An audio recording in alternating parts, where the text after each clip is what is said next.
உலகக்கோப்பை வென்ற அணியில் உள்ள வீரர்களின் சொந்த ஊர்களிலும் குடும்பத்தினர் மற்றும் ரசிகர்கள் கொண்டாட்டத்தில் ஈடுபட்டிருக்கிறார்கள்.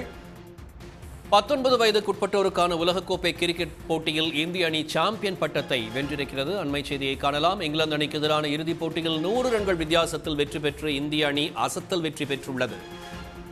முதலில் விளையாடிய இந்திய அணி 50 ஓவர்களில் 9 விக்கெட்டுகள் இழப்புக்கு 411 ரன்கள் எடுத்திருந்தது.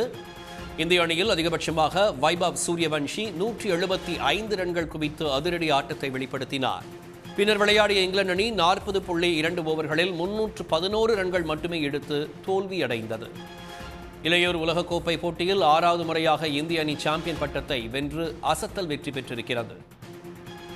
இளையோர் உலகக்கோப்பை கிரிக்கெட் போட்டியில் சாம்பியன் பட்டம் வென்ற இந்திய அணிக்கு முதல்வர் ஸ்டாலின் வாழ்த்துக்களை தெரிவித்திருக்கிறார். இந்தியா வென்றது தேசத்தின் மற்றொரு பெருமைமிக்க தருணம் என முதலமைச்சர் ஸ்டாலின் அதில் குறிப்பிட்டிருக்கிறார். இளையோர் உலகக்கோப்பை கிரிக்கெட் போட்டியில் சாம்பியன் பட்டம் வென்ற இந்திய அணிக்கு எடப்பாடி பழனிசாமியும் தனது வாழ்த்துக்களை தெரிவித்திருக்கிறார். கோப்பையை வென்றதன் மூலம் இந்திய கிரிக்கெட்டின் எதிர்காலம் பிரகாசமாக உள்ளது தெரிவதாகவும் எடப்பாடி பழனிசாமி அதில் தெரிவித்திருக்கிறார்.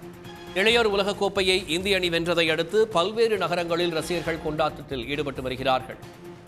உலகக்கோப்பை வென்ற அணியில் உள்ள வீரர்களின் சொந்த ஊர்களிலும் குடும்பத்தினர் மற்றும் ரசிகர்கள் கொண்டாட்டத்தில் ஈடுபட்டு வருகிறார்கள்.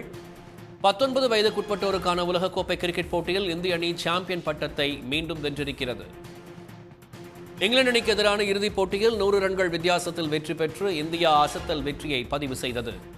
முதலில் விளையாடிய இந்திய அணி 50 ஓவர்களில் 9 விக்கெட்டுகள் இழப்புக்கு 411 ரன்கள் எடுத்திருந்தது.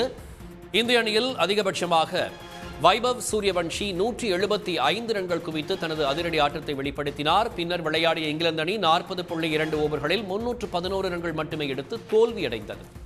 உடனுக்குடன் செய்திகளை தெரிந்து கொள்ள சன் நியூஸ் பெல் ஐகானை கிளிக் பண்ணுங்க.